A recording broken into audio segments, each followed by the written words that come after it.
Hey guys, and welcome back to the second HFC Disneython. You know, we've been covering a few high-profile movies thus far in this here MovieCon marathon, so I think it's important, and this is not just in commentaries, it's in real life as well, to take a step back and settle down with something like calm and cozy. So today, we're going to be checking out The Many Adventures of Winnie the Pooh. Not to be confused with The New Adventures of Winnie the Pooh. No, that's the television series. This is the classic movie. I'm here with THD and Richie, and we're pretty much just going to get right on into it as we are wont to do with this here Disneython. Everything you guys will need to sync up the movie to our commentary can be found in the video description, so check that out if you're confused. As for us, let's get to it. In 3, 2, 1. Okie dokie, The Many Adventures of Winnie the Pooh, the 22nd Disney animated film in the Disney canon, first released on March 11th, 1977, and it was a double bill with The Littlest Horse Thieves, whatever the hell that is. What? I've never even heard of that before. Well, when I hover over it, it says Escape from the Dark, so I'm not sure what that's about. That's malicious, man. From what I can gather, Escape from the Dark is its British title, Littlest Horse Thieves is its American title. Apparently it's a 1976 British family drama film produced by Disney. Huh. Basically, so in the UK it was released separately, but in the US it was released as a double bill because apparently that needed to happen. Yeah, well, what are you gonna do, I guess. Whenever I think of Winnie the Pooh, this is usually what my mind goes back to, besides, you know, The New Adventures.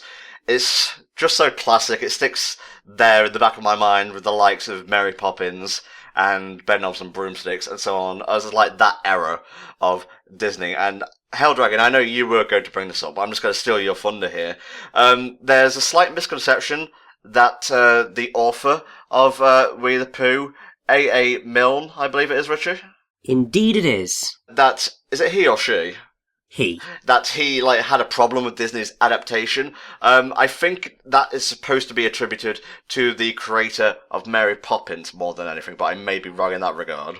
Yes, you are correct with that, because P.L. Travis hated the adaptation of Mary Poppins, and if you watch Saving Mr. Banks, which is Disney's dramatisation of the creation of Mary Poppins, you get to see some of that, but she hated that. A. Milne did have a problem with Winnie the Pooh, but it wasn't to do with the Disney adaptation. It was more the fact of, before he wrote Winnie the Pooh, he was seen as a serious adult writer.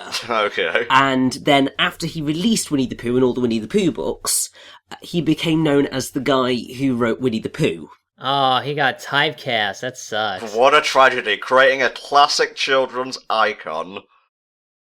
So he got slightly annoyed because then people didn't necessarily look at his previous works, and that really frustrated him. Mm-hmm. Which, I mean, you can understand. It's just like, you've got all that previous work that can be excellent, and everyone just focuses on the big cuddly bear that's based on your kids' bloody toys.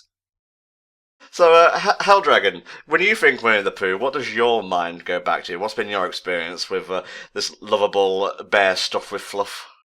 Well, mostly, the main thing I remember is you cussing him out in the Kingdom Hearts 2 playthrough because he didn't fit your needs. Oh. But like you, I mostly know him from The New Adventures of Winnie the Pooh, the TV show. Now, I have seen this movie as a kid, but it wasn't like an official VHS. Oh. My dad liked to record movies off of TV and just do that because he didn't want to pay for them. But I have seen this. It's been ages, though. I still, the animation and, the narration still come back to me when I think about this movie, but I really don't remember what the hell happened, so I'm kind of rediscovering it with you guys. Mm-hmm. Well, that's the benefit of, doing a movie commentary, is you get to rediscover stuff and maybe find little tidbits that you didn't notice the first time. Oh, definitely. And I mean, also, like with so many of these films, sometimes you just haven't seen them in so long, and it's just a nice nostalgic return to the bygone eras of our childhood. That's Sterling Holloway as Winnie the Pooh. I forget, was he the original voice of Pooh Bear, or was there a VA before him? So I think he was the original Disney Pooh Bear, because obviously this is the first time that we have, I think, Pooh Bear had a voice. Well, at least, obviously, because Pooh Bear was animated and Disney took on that, but I don't know whether there were other things to do with Winnie the Pooh that came out before then. Is Pooh possessed by Satan? He just turned his head, 360 degrees right there, and his, lower back just split open with no repercussions. These days, you don't really kind of get the vibe that they are supposed to be, stuffed animals. They kind of operate more just more like cartoonish, but actual animals kind of thing. But no, in this movie, he's ripping his back open, he's spinning around like he exorcists. Yeah, I mean, it's kind of odd. Well, yeah, but then it's in the song. He's a tubby little cubby all stuffed with fluff.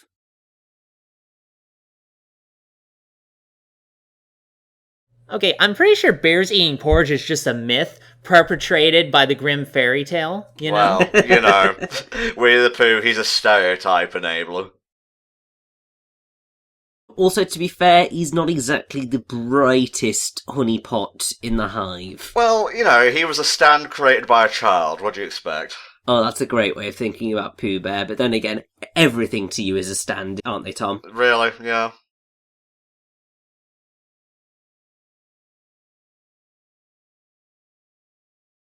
That looks more like a wasp than a bee to me. That's true. I guess at this point I'm sort of more used to Jim Cummings' interpretation of the character. I mean, he's done it for so long now. His particular speech of it comes to mind. And that actually reminds me, I don't know if any of the other voice actors in this one are the same as they tend to be. I think Paul Winchell has been doing he did Tigger for a long time, and then Jim Cummings took over. I gotta know though, is Peter Cullen the voice of Eeyore in this? In this one? Yeah, actually, you know what? This took place way before him, didn't it?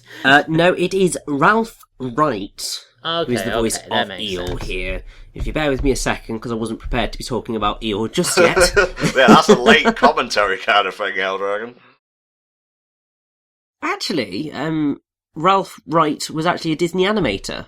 Oh, really? So his only acting work was as Eeyore, but he did story and animation work on Bedknobs and Broomsticks. Yes.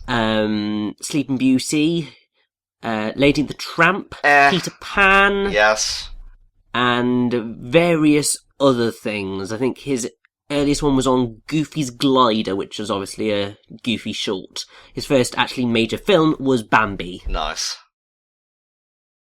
Rewatching this again, I gotta bring up, I know how they're setting it up, the whole presentation to kind of look like it took place in the actual book. Uh-huh. And I love the illustrations, they're coming back to me. I love those kind of simple artistic techniques, like cross-hatching and that kind of thing. I always love seeing drawings that way. So to kind of see this as the background of the movie, instantly catches my attention. I really like it. Well, it's kind of inspired to turn a children's book and, make it, the central focus of the movie in terms of setting, It's basically the earliest version we have of Super Smash Brothers when you think about it. Yeah, Christopher Robin's hand just comes and, picks up all his toys. Super Pooh Brothers! Yeah, technically, they're not supposed to be alive until Christopher Robin plays with them, so I can see. Eeyore himself, he's needed a lot of debuffing over the years. He's simply too good for the meta. Oh, updated, better nerf Eeyore. Well, he did give him a new tail. That's going to decrease his, down air a little bit.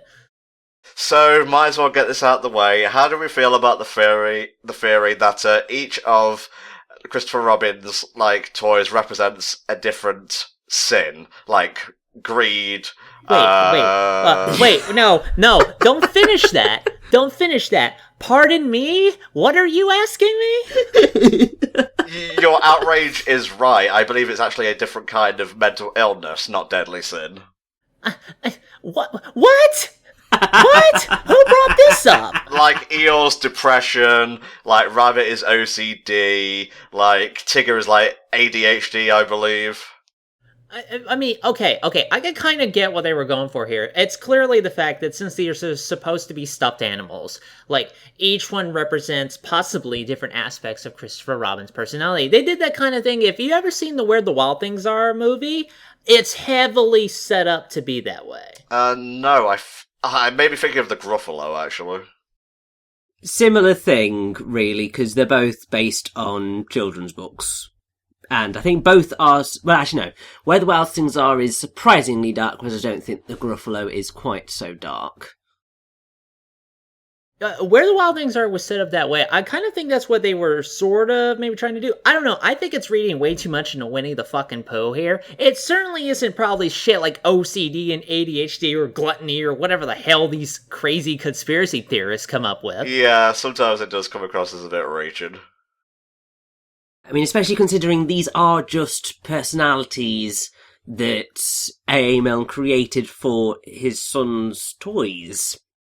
So it was all to do with telling stories to his child, which is a really cute origin for this type of thing. But obviously, because this was being told to his kid, there is no way in hell he would have tried to put something like that in, because... Like, years later, they'd find a secret subtext of communism or some shit.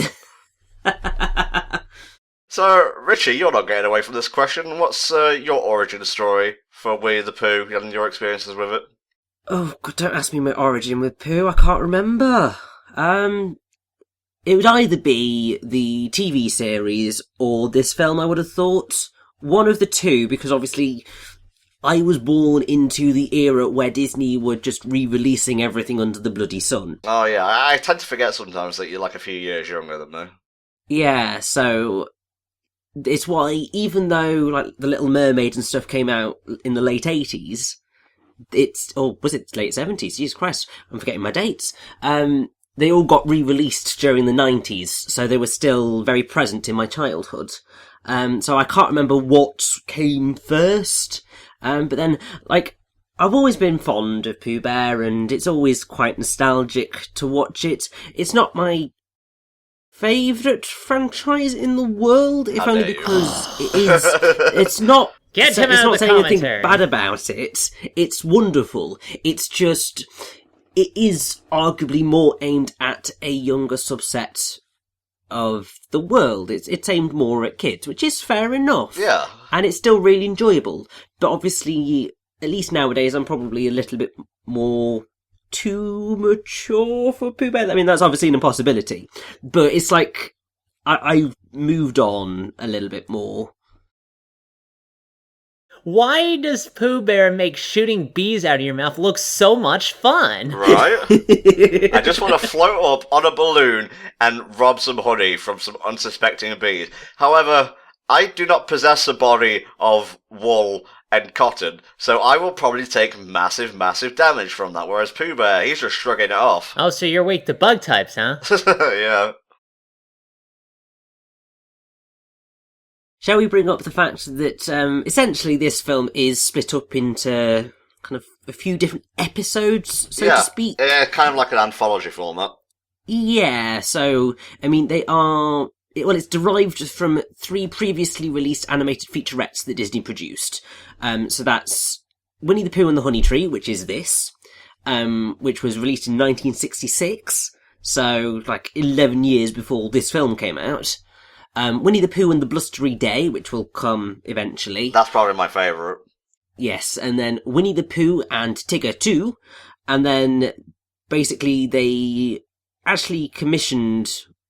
Well, they based the end of the film, or the end section of the film, on the final chapter of The House at Pooh Corner. Mm-hmm. But then also Disney commissioned a full featurette based on the stories 6 years after the release of the film, and that ended up being Winnie the Pooh and a Day for Eel. Nice. But it was never connected to the preceding films in any manner, so... All sorts has happened with Pooh Bear over the years. Pooh, protect your master! He cannot sustain multiple bee stings! Harvester! Man, you know, rethinking about this film now, this is the scene that actually kind of comes back to me the most vividly. Like, again, like, it looks super fun that Pooh was shooting bees out of his mouth. Like, this film makes playing in the mud look really, really awesome, when in real life, it's completely the opposite thing. Yeah, a bit of a disappointment, really. It's kind of overrated. Poor Rabbit. Oh my god. Like, I've always felt bad for this man. Because he has to put up with Pooh Bear all the fucking time, and he very clearly has no patience for him, and yet they keep hanging out anyway. I guess because Rabbit's kind of like me. We just want to hole up in our fucking hole with our tea, but then Pooh Bear comes along, we gotta do commentary today. Oh. I know, Tom! Okay, so you're Rabbit. I'm Winnie the Pooh. What would that make Richie? Owl?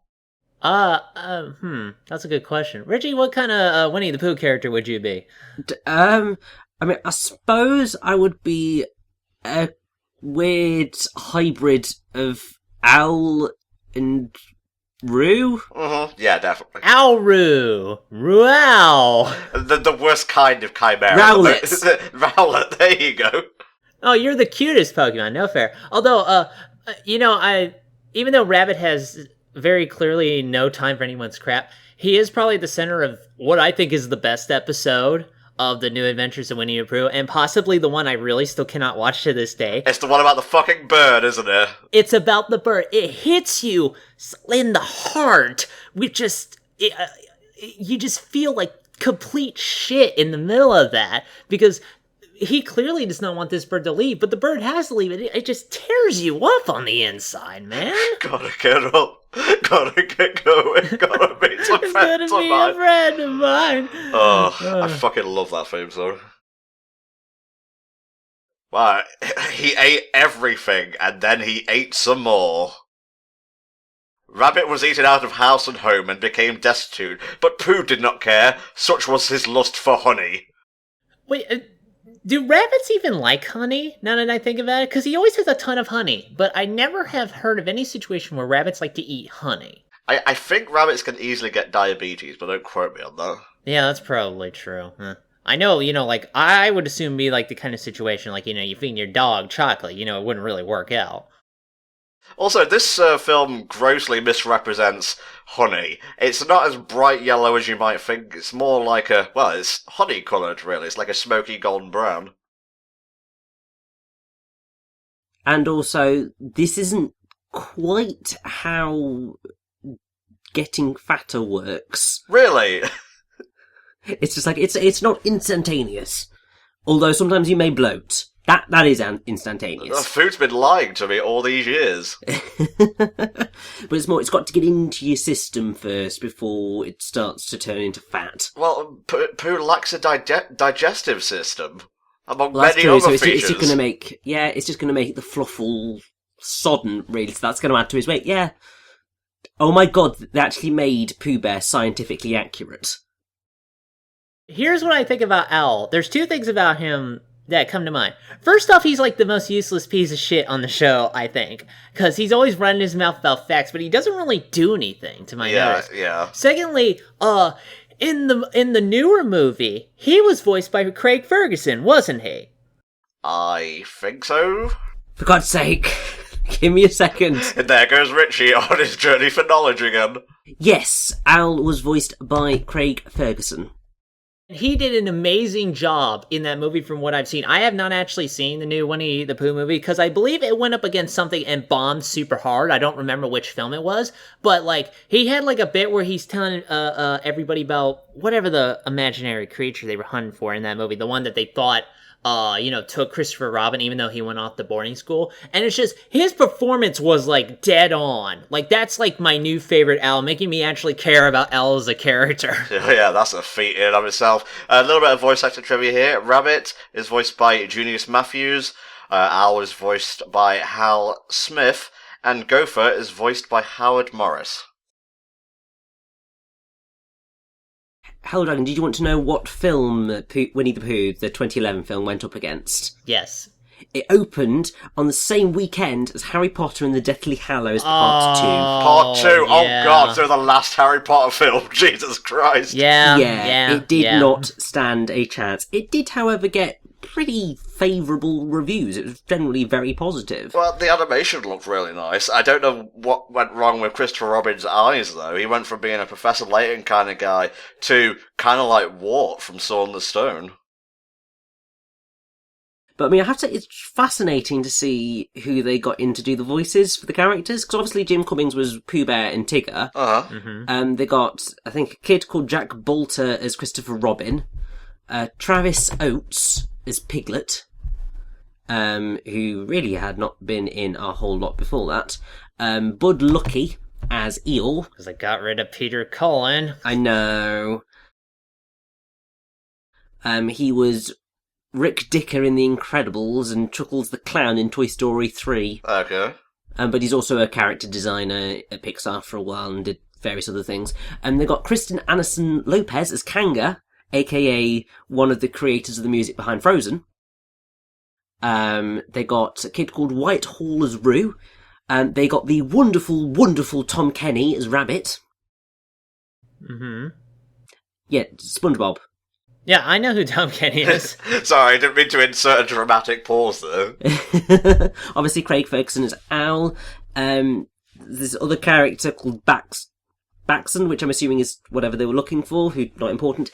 They also got John Cleese in as the narrator. Nice, no, that's perfect, I think. So it wasn't John Dirt like I thought in another take. No, it was John Cleese. Damn! Permanent ass vision. Pooh's so thick you can see him in the mirror. Ah! Yeah, I guess we'll just have to make do, won't we? And that's so perfect you want to frame it and put it on your wall. There you go, you're a fixture. I hope you like it, because we're gonna have to live with each other from now on. Yeah, that'll work. Oh, looks like Rabbit's only going through the front door from now on. It's like quasi-weird modern art. You know, the ass in the wall. Ah, perfect. There, you are now a Earthbound character. These new Pokemon just get lazier and lazier. I'm not sure what this new Ultra Beast is supposed to be. We should probably say that at the time that we are recording this particular commentary, just to date it, you know, the Pokemon Sun and Moon demo just came out, and all of the data mining as well has come out. So we're in a little bit of a Pokemon frenzy at the minute. Even though, you know, we should be happily talking over Pooh Bear, it's just there. We can't escape it. Aww. Oh yeah, crushing loneliness, that's why.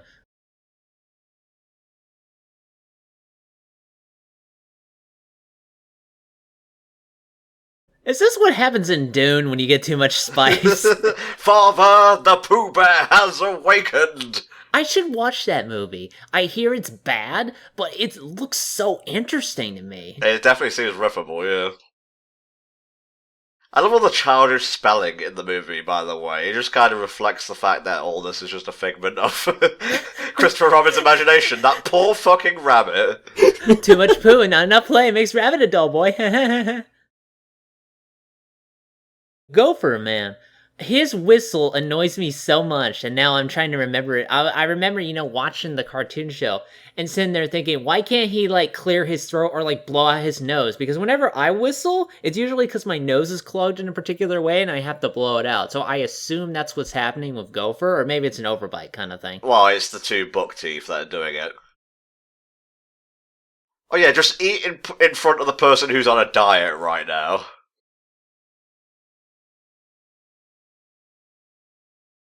Couldn't you, like, just pop a hole in, like, Pooh's ass and drain out the honey that's obviously built up in there? I'm gonna need you to go back in time and stop your past self from saying that. I don't want to hold live... on, let me get that. Let me get out Bites the Dust real fast. I don't want to live with the image of honey leaking out of Pooh Bear's gaping asshole, okay?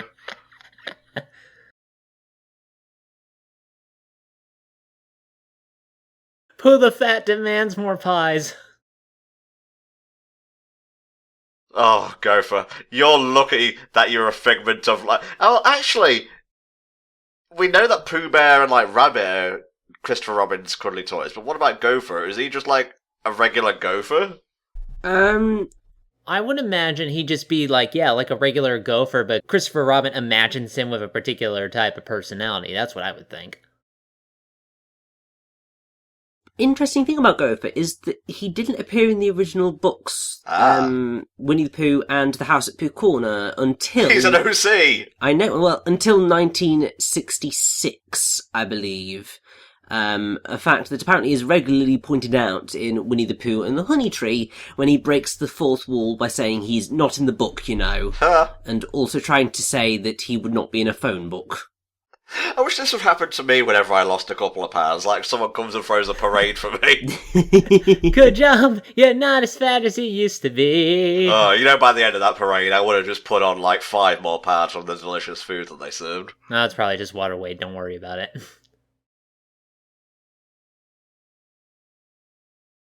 Yeah, Rue, you're the key that like binds this whole situation together.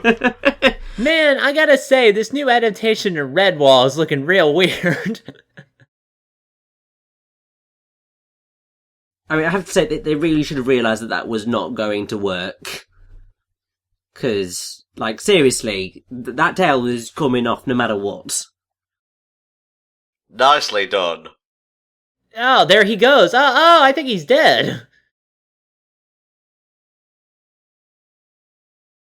Oh, and now Harvest is mad again. Those poor bees, never able to rest while the Pooh Bear stalks the 100-acre wood. Oh no, he's just from one hole to another. What was that saying? Into the frying pan and into the fire? Out of the frying pan and into the fire. You see, it makes like shooting bees out your mouth seem so appealing, and just gulping down all this honey, like, my god, I want to dive in there.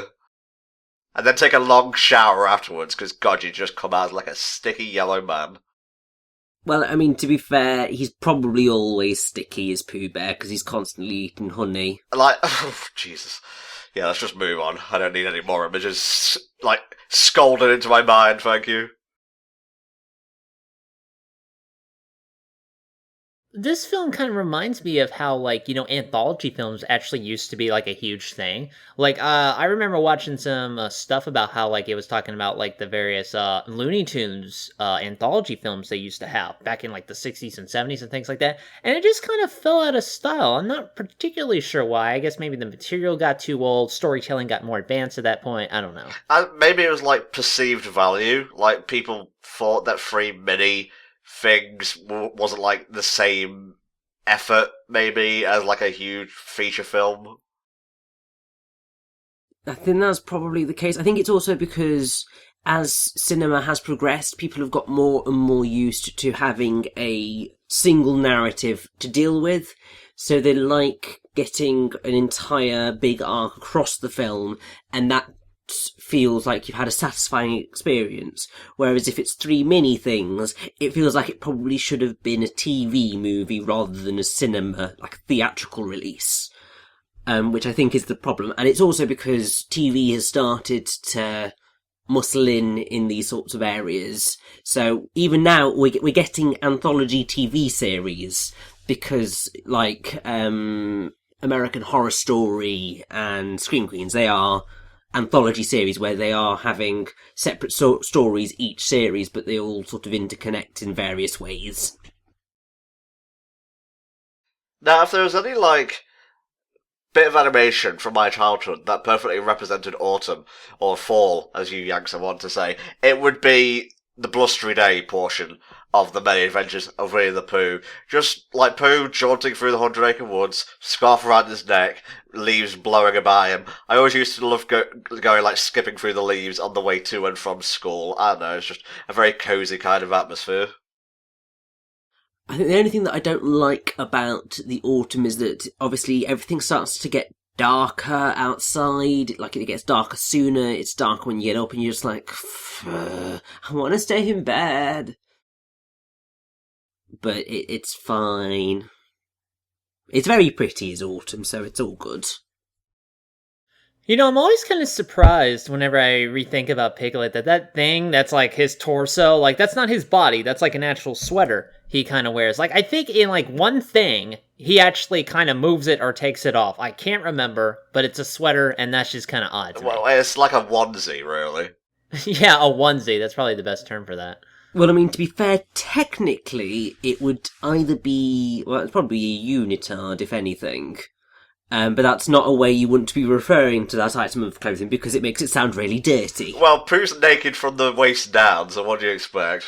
Well, it's true, but that's more... it's more common in animated animals, because obviously Donald Duck has a top, but no pants, and yet suddenly feels very embarrassed whenever he loses his shirt. Yeah, and when he gets out of the shower, he puts a towel around him.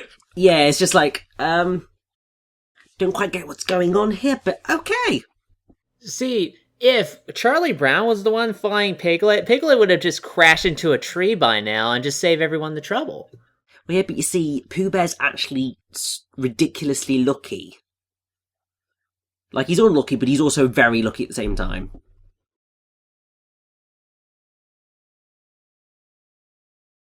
Oh, Poor Eeyore. Well, the city council isn't gonna like how I wasted the budget. oh, back I go to redo the forms. I knew my career as a city planner wouldn't go very well. And now we have to retake the entire bloody film. Oh,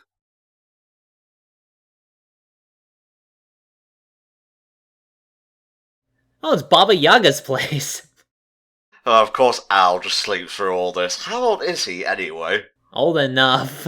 Quit hogging the years, old man.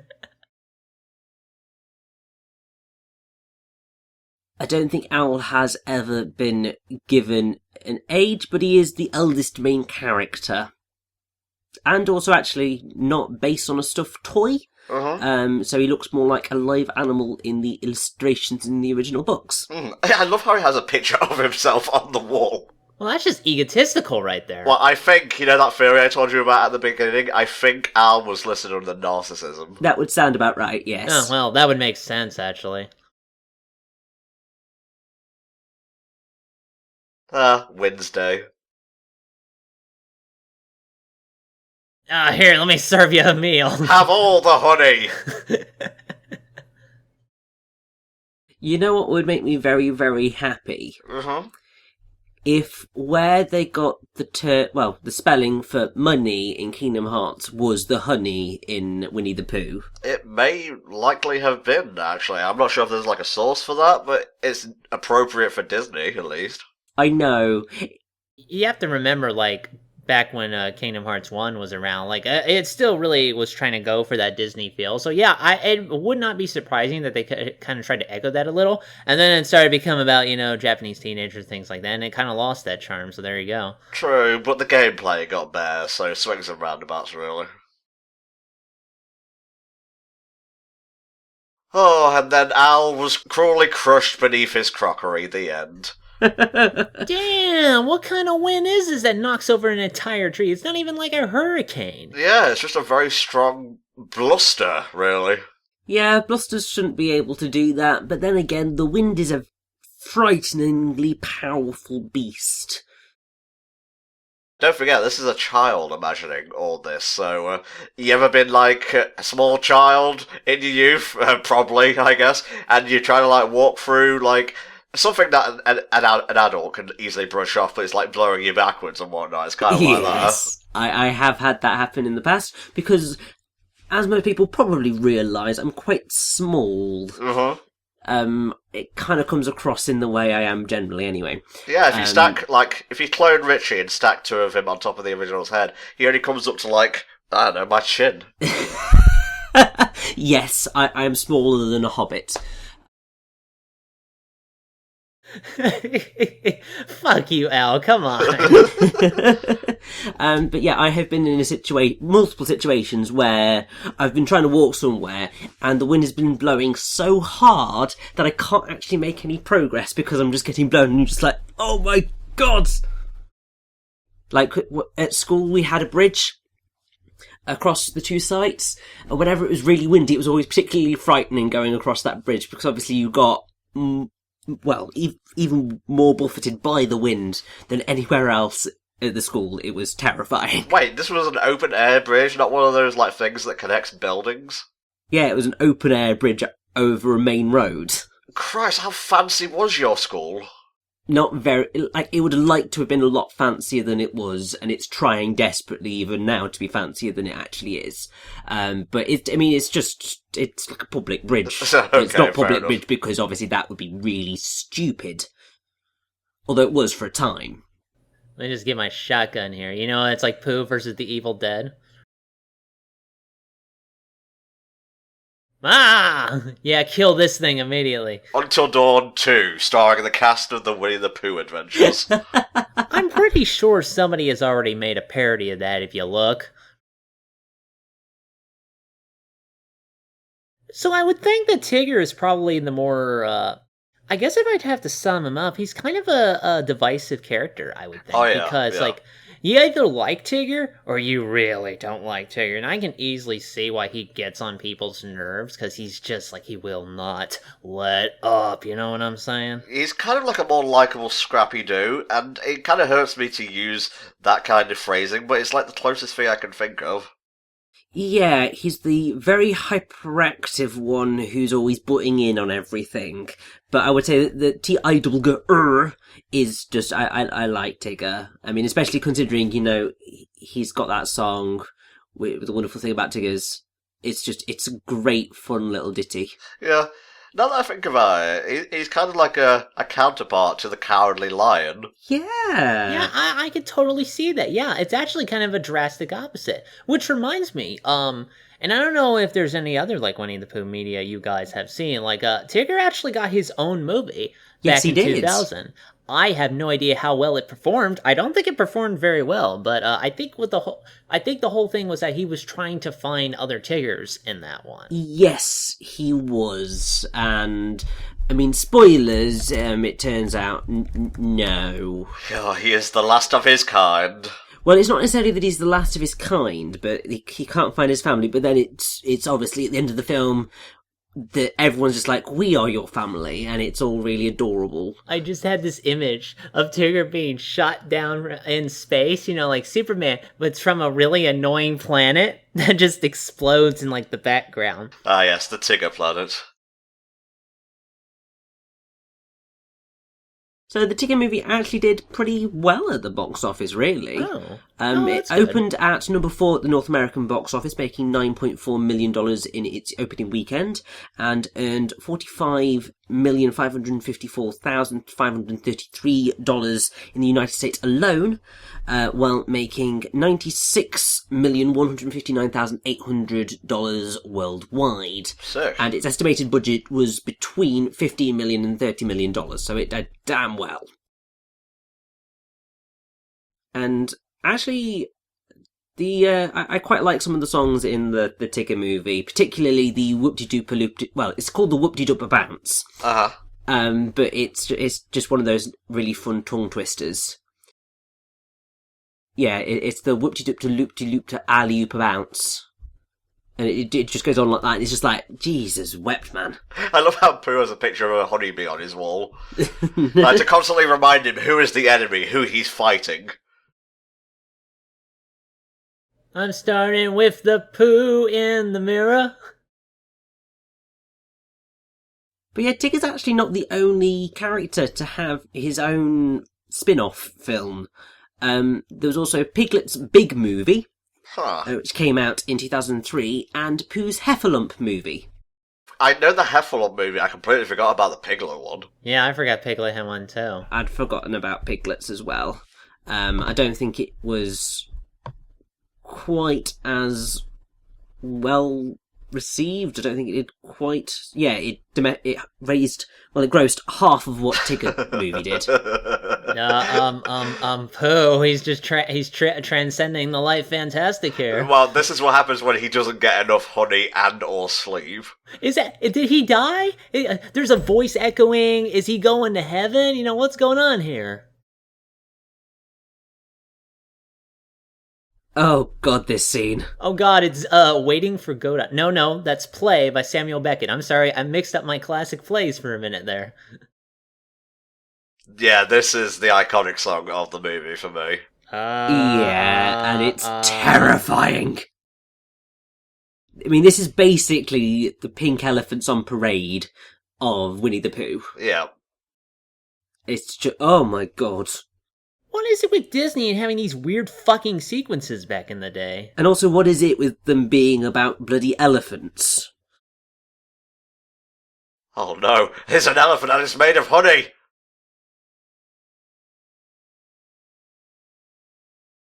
Getting some Five Nights at Freddy's vibe here, that's always a good sign.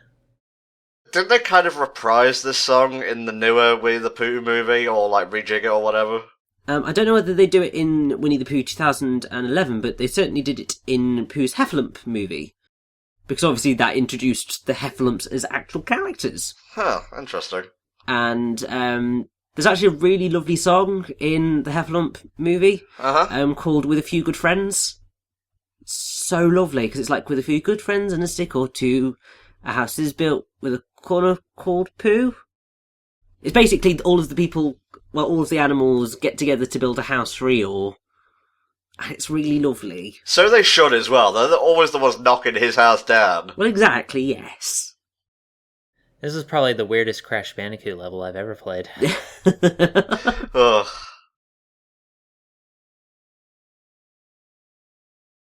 Fuck am I watching right now? Yeah, I don't really have any words.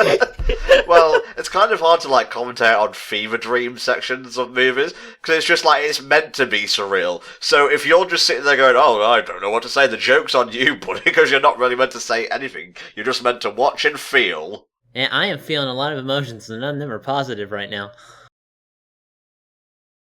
Can we go back to the horrific mental images, please? We're already there, Richie. What more do you want?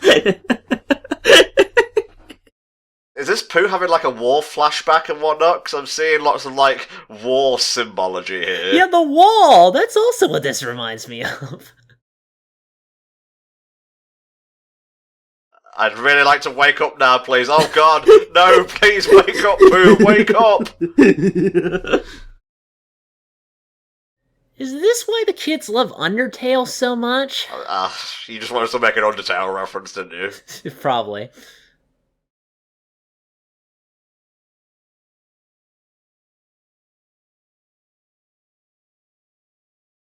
I can't help but notice that they mention heffalumps at every colour except white. What are you trying to say, Miro?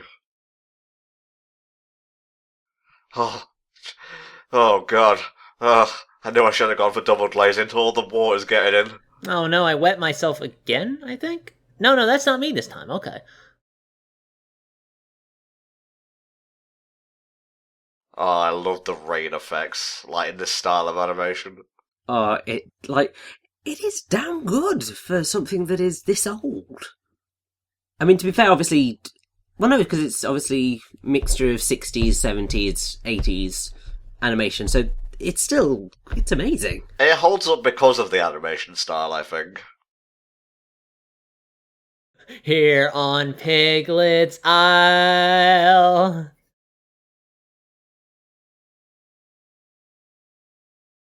Send more milk. Here lies Piglet. What if he wrote it Piglet somebody else? Would nobody answer it? Oh God, who's this by? Who is it by? Now, I did say I think the blustery day section of the movie is my favourite, but I would argue that this one's more iconic, just because like the whole world seems to be flooding, and again, this is just through the viewpoint of a small child, and don't they always see things bigger than they actually are?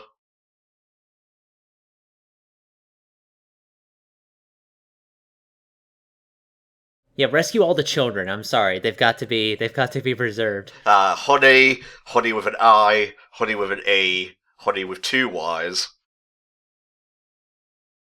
I know flooding is like a terrible thing, and recently with the hurricane that came by, yeah, flooding is bad. I've been in the middle of a flood before, but I always liked it when they presented it in this way, where it's more of a whimsical, fun kind of thing, and you can, take a boat out on the water, see they're riding an umbrella, that's so awesome, why can't real life be that way? Yeah, and then you smash cut even back to real life, and it's just, There's like dead pigs from the butchers floating down the street. Yeah, Oh. that's good. Now there goes the schoolhouse. Oh, Jesus.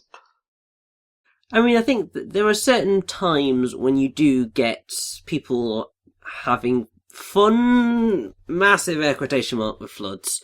It's obviously not really a thing that anybody wants to happen, but like you see people regularly taking canoes out on flooded areas and Yeah.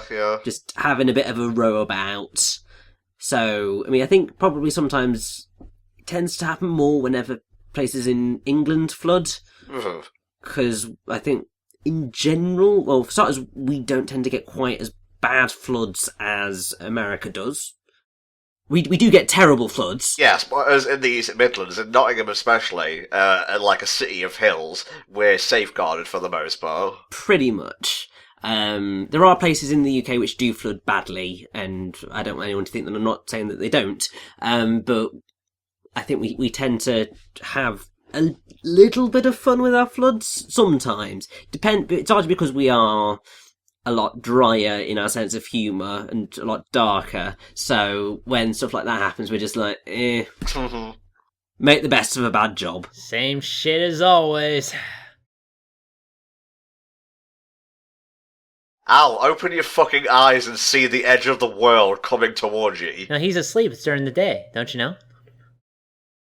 Ah, poor naive piglets. Whee! Down they go. Sharp rocks at the bottom, bring it on. Oh! Thank God that they are cuddly and stuffed with fluff, because otherwise that would have killed them. Yeah, killed them dead.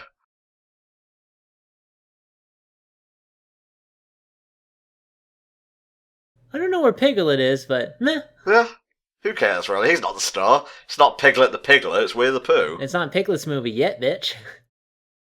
No, Piglet's here. Okay, yeah, sure. I guess we can save him. Oh, he's holding him like a little baby. Oh, that is adorable. That face.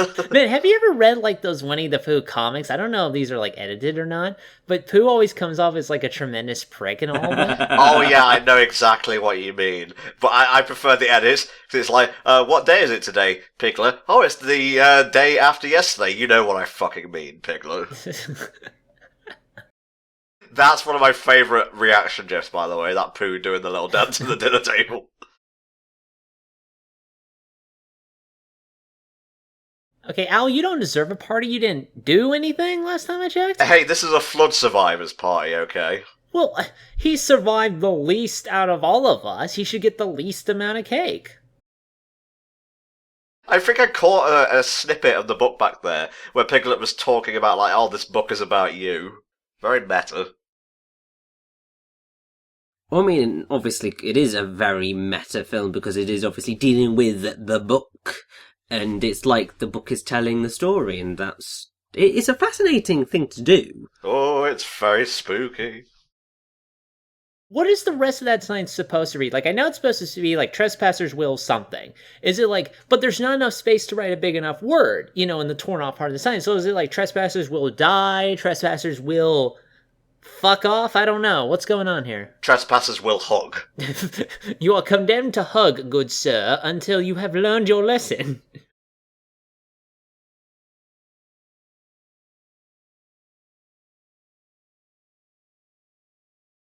What, is Al being a squatter? Is that what's going on here? I think so. If you guys built an apartment complex in your trees, you wouldn't be having this problem. I think Al's got one too many complexes already, alright? Yeah, that's true. I mean, the fucker lives in an actual house. God knows how that got there, by the way. I'm pretty sure Christopher Robin did not do that solo.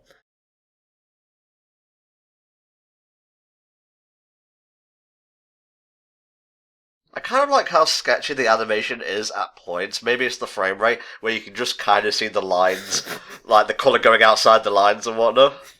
I'm sorry. Every time now I hear frame rate, I think, oh, just load some more RAM into that. You can get that up to 60 real fast. No, I think it's just the way that they drew the frames, because obviously this was at the time when they were still hand-drawing everything. So certain elements do end up being a little bit sketchier, and also it was very specifically in this era of Disney animation where everything looked a hell of a lot sketchier. 'Cause, like, if you look at, say, everything in the 50s and 60s and stuff, and most of that is actually quite crisp in terms of the artwork. Uh-huh. But then you start to get into the slightly darker age of Disney, where they weren't making they didn't have quite so much money to play with. The animation gets a lot sketchy. I mean, if you look at, like, Robin Hood, the Aristocats, all that sort of stuff. The original Rescuers. The original Rescuers, Sword in the Stone, all of those, they've got this sketchy look to them, and you can see in certain moments bits where the sketchiness comes out to the fore, and it is actually a really nice effect. Yeah, I find it very appealing, actually. I think it works best for this movie in particular because it's illustrations in a book. It would make sense. Exactly. Yeah. That's right, Pooh. You're fictional. You're not actually real. But don't worry, we'll put you in Smash Brothers. It's all right. Okay, man, you're pushing Pooh hard for Smash Bros. I gotta say. That's true. Well, I can't do it with Simon anymore, so I guess I gotta throw all my weight behind somebody. Are we dating, Tigger? Because you seem to do this a lot. Yeah, I think nowadays he'd be arrested for indecent assault. Well, no, but, like, they're not besties because Pooh and Piglet are besties, but they are certainly mates. Yeah, Pooh and Piglet rolled deep. They would bust a cap in Tigger before he got even across the threshold. Now I kind of want to see Pooh just going up to Tigger and go, "Oh, we're going by Rabbit's place to do a hit. Would you like to come with us?" You know, and said in his Pooh way. Yeah, drive by to steal his carrots. Yeah, something like that. Well, and then they just go by and just be like, "We rollin', we hatin'." No, stop. You're too middle class for this. Stop it. Actually, do you think Tigger has ever jumped on one of the stuffed animals so hard that all the puff just kind of goes out of their mouth and they have to push it back in? Oh, probably. But they never speak of it again. Yeah, because that's kind of the awkward thing to bring up.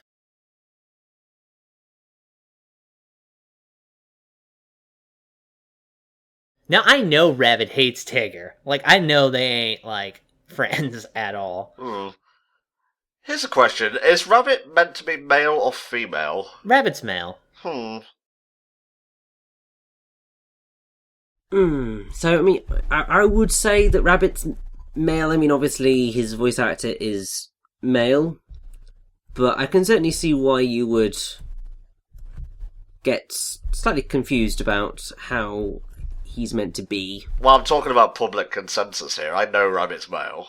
I mean, public consensus is he's male. Protect meeting. My god, are they having a meeting to decide what to do about the Tigger problem? Tigger has jumped on our fluffs for the last time. We must make an example of him immediately. Wait, they can't execute him because he's the last of his kind. Isn't there like a law against that?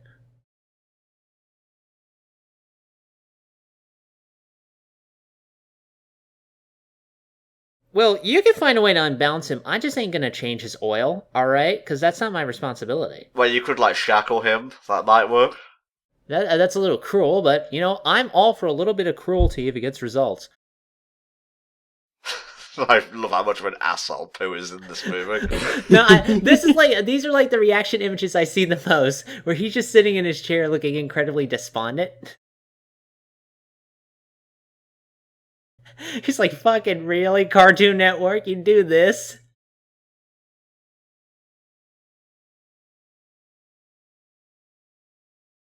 I wonder if fluff bears can take caffeine to stay awake during the day. Well, we've established he can ingest honey, so liquids, who knows? Yeah, I guess coffee wouldn't be too far from it.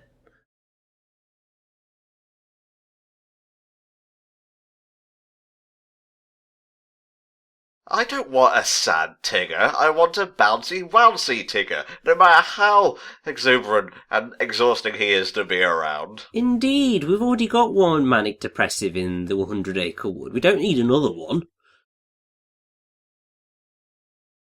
Are they like the only two they invited? And like, don't you think like the other I was people? gonna say. Like, you know, No, they're not important. well, okay, I can understand Al not coming because Tigger cannot jump that high. I get that. And I don't really see Tigger. Well, Tigger plays with Rue a lot. I don't see him like jumping on Kanga. That came out wrong. I apologize. I always wondered who Rue's father was. Oh god.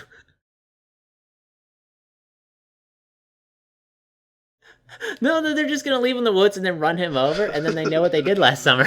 Or it's like when Homer leaves Police Chief Wiggum on the road. Wait, no! Oh! Keep up, Piglet. We're not coming back for you if you get left behind.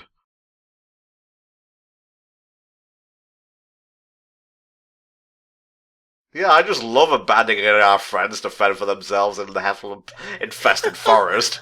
It's awesome. He's gonna die. They could have just cut off his tail. That's the centre of his bouncing, you know? Yeah, that'll remove his strength, Samson style. Tigger coming out of the fog must be terrifying in that world. That would be kind of scary, yeah, when you think about it. Like, you ever play like a Steam horror game and then Tigger just starts bouncing out of the fog towards you, but you can't look at him or you'll die? Oh, yeah. I think we've reached a lull, so why don't we discuss the other Winnie the Pooh series that have come out over the years? Obviously, you have stuff like The New Adventures of Winnie the Pooh, which was an ABC series that aired between 1988 and 1991, but there's other stuff like Welcome to Pooh Corner, which I believe, Helldragon, you said was a puppet-centric series? Yeah, it focused more on puppetry, and I haven't seen that one. I only know about it from certain specials that I won't talk about here, due to their... It would not be appropriate for the innocent nature of Winnie the Pooh. We also have The Book of Pooh. Yes. That was... Well, it was the third television series to feature the characters from the Pooh series. I can't tell whether this was also the puppet one. I can't see any pictures. Yeah, I seem to remember that Book of Pooh was actually also focused on, different kind of puppets, yeah. Yeah, I mean, on the Winnie the Pooh disambiguation thing on Wikipedia, we have Welcome to Pooh Corner, a live-action television series, New Adventures of Winnie the Pooh. Welcome to Pooh Corner used human-sized puppet suits, except for Roo, whereas the Book of Pooh was like the Muppet-sized ones. Okay, yeah, I remember now. And, other series, we have Many Adventures of Winnie the Pooh on Disney Junior, My Friends Tigger and Pooh, and we also had holiday TV specials like Winnie the Pooh and Christmas 2, included in A Very Merry Pooh Year. Boo to You, Winnie the Pooh, included in Pooh's Heffalump Halloween movie. Did you say boo to you, Winnie the Pooh? Yes, I did. Winnie the Pooh Thanksgiving, included in Seasons of Giving, and A Valentine for You, and then we've got a bunch of direct-to-DVD stuff or video, like Springtime with Roo, Super Sleuth Christmas Movie, Tigger and Pooh and a musical too, and so on and so forth. There's been a lot of Winnie the Pooh media over the years. It lasts the test of time, much like Scooby-Doo, I would say, because there's no real reason to keep Winnie the Pooh around these days, other than, I don't know, brand recognition. But I guess it sells very well to the kids nowadays. It is iconic like that. Clearly, they need to write a new musical and then adapt that into a book. Man, I was supposed to make a joke about the Harry Potter 8th thing here, but I just remembered my sister telling me how that musical plays out, because she has the book for that. Oh, and there's yeah. It's like the funniest fucking shit, the way they explain it, with the fucking weird crap that goes on in that kind of Harry thing. Potter and the Cursed Child. Yeah, well, Christopher Robin is technically a cursed child, when you think about it. Just hold on. Harry Potter and the Cursed Child is not a musical. It is a play. A play, I'm sorry. Well, a musical is a play with songs, come on. I just subtract the songs and there you go. Well, Richie, he's all about the theatre, so if anyone was going to be pedantic over that sort of thing, it would have been him. Well, yes, and also because there is a Harry Potter musical. There are actually 3, because you have a Very Potter musical, a Very Potter sequel, and a Very Potter senior year. and they are all hilarious. They were a fan project, yes, and they are glorious, and you should all watch them. But that's the Harry Potter musical.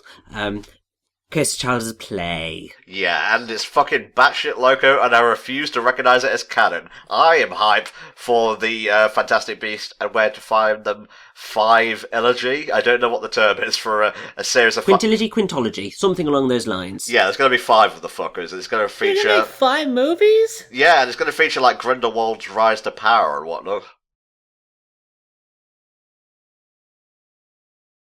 Isn't this ironic? They tried to lose Tigger in the woods, only to end up lost themselves. How are you feeling now, Rabbit, the instigator of this conspiracy? You took a minute to remember his name. I don't feel quite confident. Sorry, people lose their memories this deep in the 100-acre woods. Whatever goes in doesn't come back. This fucking eared animal, whatever the fuck it is.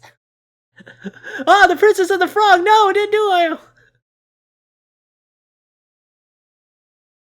Oh, look at Alice in Wonderland. Ah, with like 50% less drug use. Yes, and also green instead of blue. Fucking nature, man. Seriously, everything's assaulting Rabbit right now, but nothing more than his own guilt. Don't worry, they're just asking for beer, the frogs are. Oh, Helldragon, why? It took me a minute as well, to be honest. That was like the Batman Spinny logo back there, though.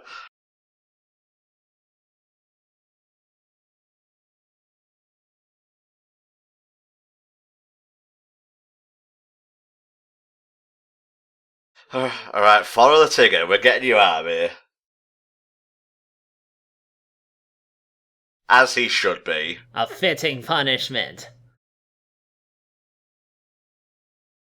Because you start shit and you can't finish it, Rabbit. Chapter X, Organization. I love woods covered in snow. I know. Also, I was always a massive fan of Kanga and Rue as a kid. I think it's because obviously I was the small child, so Rue really appealed to me. Kanga's chill. I would hang out with her. And also because I've got a really close relationship with my mum, so it's kind of... It was just really nice. You're the softie of the group, Richie. Of course. In a good way, of course. It's funny how you can't say that without it sounding like a backhanded compliment these days. I know, but... Do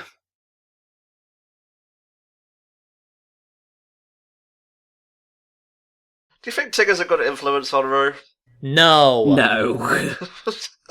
Wow, that was pretty unanimous. Like, seriously, Tigger is just really, really not a good role model because he just doesn't think.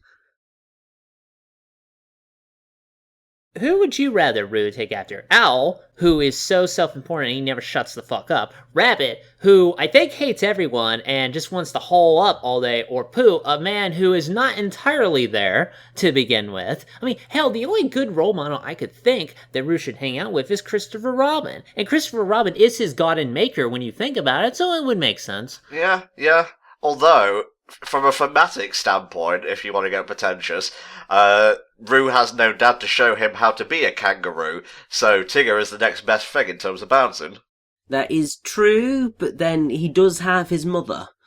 And his mother's really is probably the best role model for him because his mother is like base. Oh, so does that make Kangaroo, like, is it really like the mega evolved form of Kanga, where she gives her energy to the kid instead? Yeah, like Kanga attacks the enemy, and then Rue jumps out and punches him in the face. Dude, that's why she's the best party member. You know, when you're fighting the Heffalump back in the woods, like near the middle of the game, you just gotta watch out for the debuffs. But Kangaroo, they can do like the damage real fast. Yeah. Okay, shut up. Jesus Christ, shut up. You're that one kid who turns everything into a video game. You're that one person who turns everything into JoJo now. Oh! I have been fucking owned. I guess it does make Rue homeschooled, though, assuming they do go to school. I don't think they do, but if they were, I would assume Kanga is the one teaching him stuff, I guess. Oh, Tigger, are they really?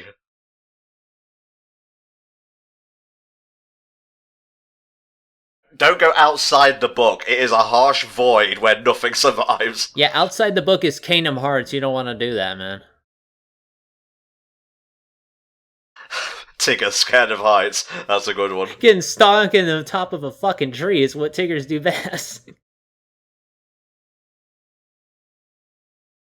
Oh god, I hope Kanga doesn't come by. Like, Tigger will lose visitation rights like that. Man, the airtime Rue is gonna get is awesome, though. Like, I could bet he could do at least 3 flips before he lands on his fucking face.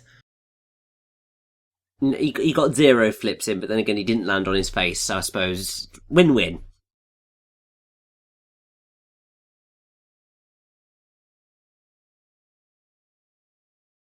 So he just hung up there like a total shit most of the rest of the story. Meanwhile, Pooh was following his own footprints like a dumbass. Shut up. I'm trying to sneak up on myself. Stern Pooh isn't something you see very much of. That's true. Usually he's very chill, but I'd hate to see Pooh angry. I guess then we would know his true power. Well, he's a bear at the end of the day. He's a honey bear as well. We saw earlier, yeah.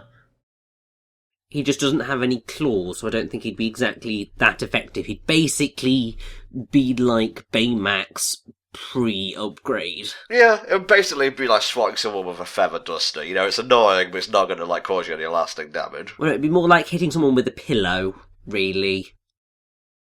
I guess, if we are assuming that he is really like a fluff bear in this continuity, yeah, it wouldn't do very much. But, like, most bears, they kind of don't need claws to fuck your shit up.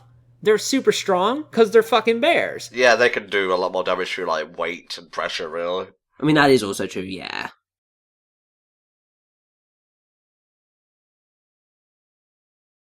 Do you think Piglet takes voice lessons? I don't mean that in a mean way. Do you think that such a thing exists in this world? Because that's a Porky Pig level of stuttering.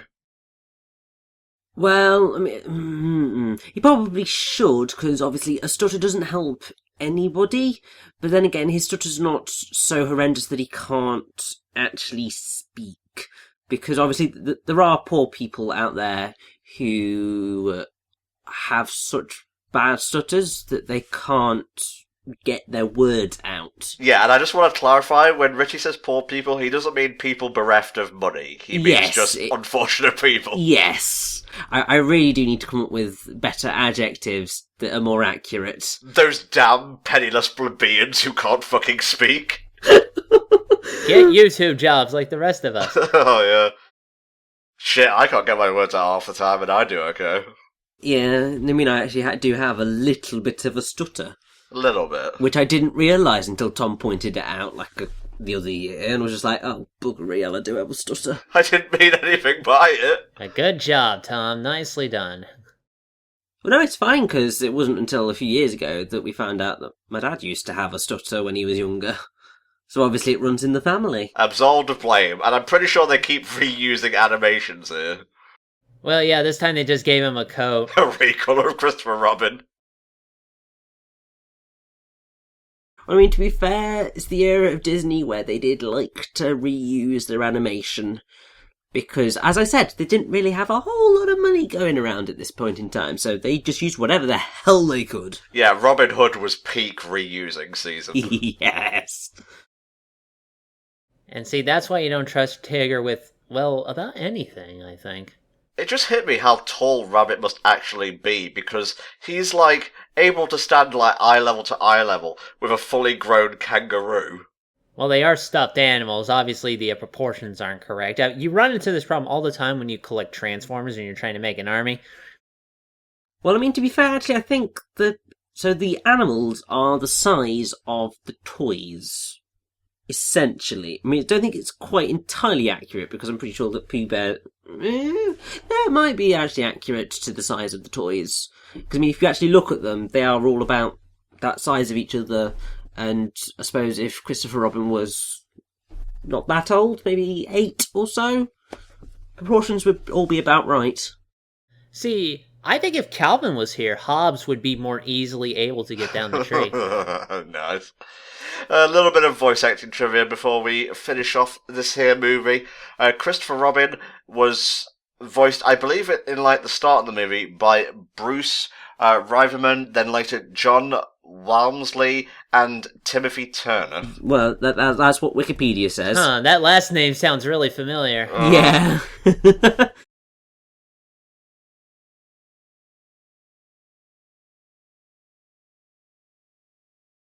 Turns out Bugs Bunny is just fucking with the book as they're doing this. Okay, we can't miss that iconic line. Please narrate me down from here.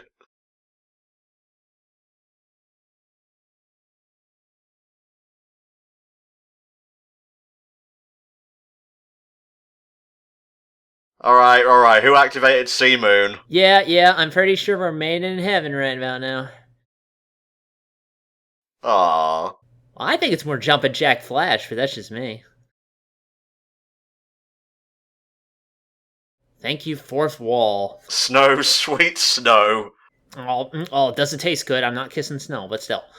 Okay, yeah, Rue, voiced by Clint Howard, later Don Whitaker, Kanga was voiced by Barbara Luddy, and the whole thing's been narrated by Sebastian Cabot. Tom, I think it was Dory Whittaker? Are you sure about that? Well, I can't get to the Wikipedia page, unfortunately, because it seems to just take me out. Wait, what did I say exactly? You said Don. Okay, sorry, the R and the I, like, from a distance looked like an N. I know, I totally get you. You just look at it and you're just like, is that a spot on my screen, or is that an I? But yeah, it's Dory. So the poor guy's been trapped up there for so long that they literally needed to get, like, some sort of deity involved to get him down from the tree by manipulating the world, and they still cast him out. Now, Tigger, I want you to go home and write, I am very sorry for bouncing on Frosty 100 million times, and maybe tomorrow morning you'll get a Christmas present. I feel so good about this. Oh, wait, no, I don't. No, ostracization from the group. That's bad.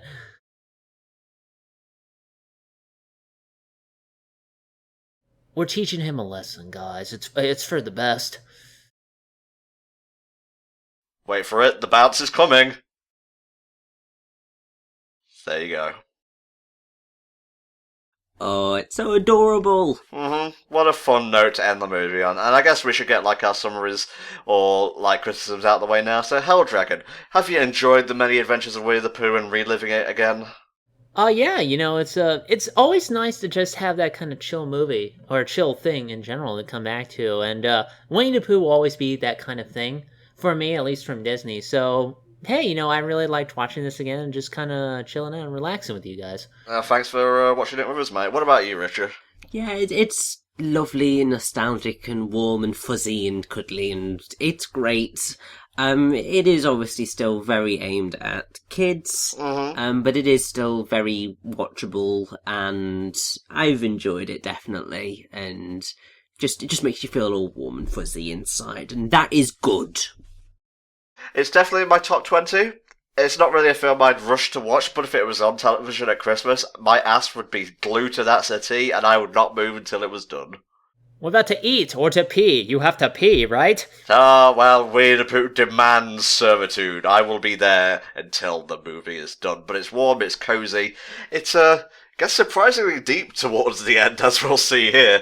But it's just a good time, all in all. The animation's great. The writing is actually kind of witty. And I just love all the voice work as well. Kind of hard to find, Brazil. Like, Cruddy Toys have no concept of South America.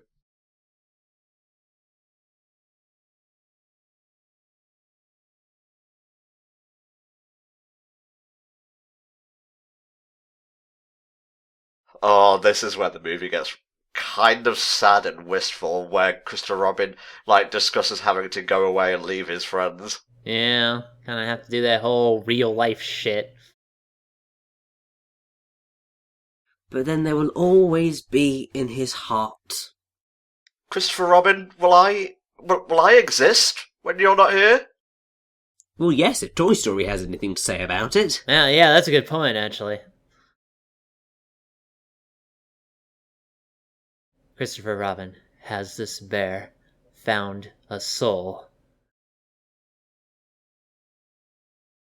Aw, I love this bit. Let's poke fish. No, it's Pooh Sticks, the classic game. I kind of find it adorable how Winnie the Pooh refers to Christopher Robin as Christopher, like it's a parent talking to a child in a way. I can definitely see that. Maybe I'm reading too much into that, but oh well. The whole thing's just adorable, cozy, sort of atmospheric, but it ends on a good note, really. This has been the many adventures of Winnie the Pooh, and this has been yet another second Disneython commentary. We'll see you tomorrow for another one. Bye bye for now.